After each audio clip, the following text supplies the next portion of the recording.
ministre de l'Industrie et des PME et du Commerce, mais aussi de quelques cadres de journalistes. Est-ce que les poulets de chair et les poules pondeuses sont d'une de la même façon? Ah non.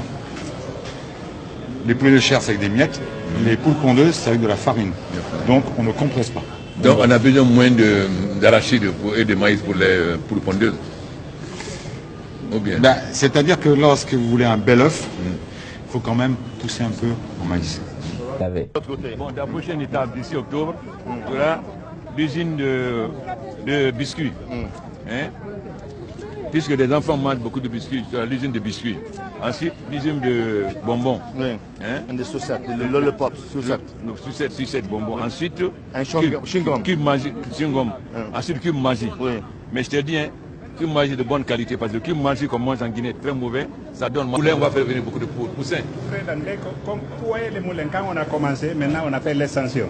Dès que les consommations commencent, automatiquement on va faire l'extension. C'est comme si c'est qu'il a dit... Non, on va faire la journée de l'élevage en juin au Fouta, puisque l'alimentation de l'État c'est après. Bon, dans l'usine c'est après quand? Parce que lui c'est maintenant en juin. En juin. Il termine En juin. 1 à 2 mois avant nous. Juin, donc toi c'est juillet, août. Pourquoi c'est les magasins là on garde les matières premières. C'est là où on n'a pas encore fini. Donc là, on est au niveau, disons, des planchistères. Les planchistères, c'est des tamis. Donc, quand on écrase le blé, il y a le son, il y a la farine.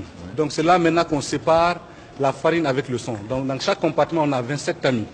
Comme vous le savez, les tamis, c'est comme au village, c'est qu'on fait. Même dans la ville, c'est ça. Quand tu prends une tonne de blé, ça fait combien de farine, combien de son? Nous, ici, on fait 20% de son et 80% de farine. C'est bien. Vous importez le son? Non, toi aussi. Non, Le blé.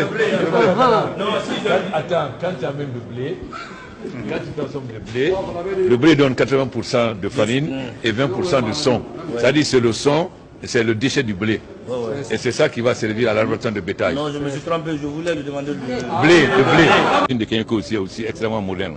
Donc c'est une usine de dernière qualité qui donne de la farine de très bonne qualité. Ce qui peut nous permettre aujourd'hui de faire de bons pains. Par exemple, Kenyo fait actuellement, il fait du pain de campagne. Alors qu'ici en Guinée, on ne faisait que le tapalapa qui n'est pas du bon pain du tout. Donc avec ces usines, non seulement on peut faire le pain de campagne, on peut faire toutes sortes de gâteaux. Et on n'aura plus besoin d'importer. L'usine d'alimentation de bétail est fondamentale parce que nous voulons, la Guinée est un grand pays d'élevage, mais on n'en bénéficie pas parce que nos vaches sont maigres. Donc grâce au Maroc, nous allons faire l'insémination à partir du mois de juin. Et c'est-à-dire mettre le bébé dans le ventre de la vache. Honnêtement, je suis très fier des femmes guinéennes.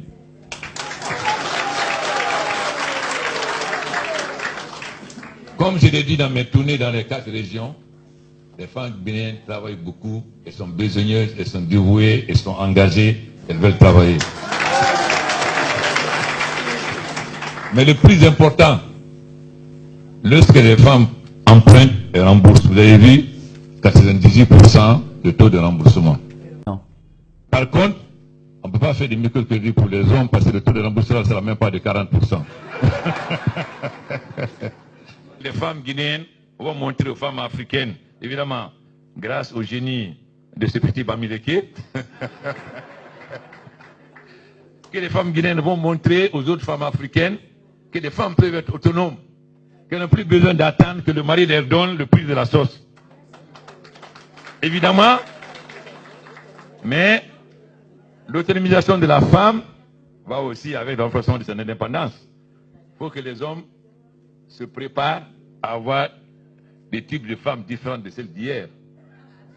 Parce qu'une femme qui a son autonomie financière, qui est capable de se prendre en charge, même de prendre en charge ses enfants, on ne peut plus dire, comme au Fouta, il faut rentrer dans la chambre là, c'est sûr.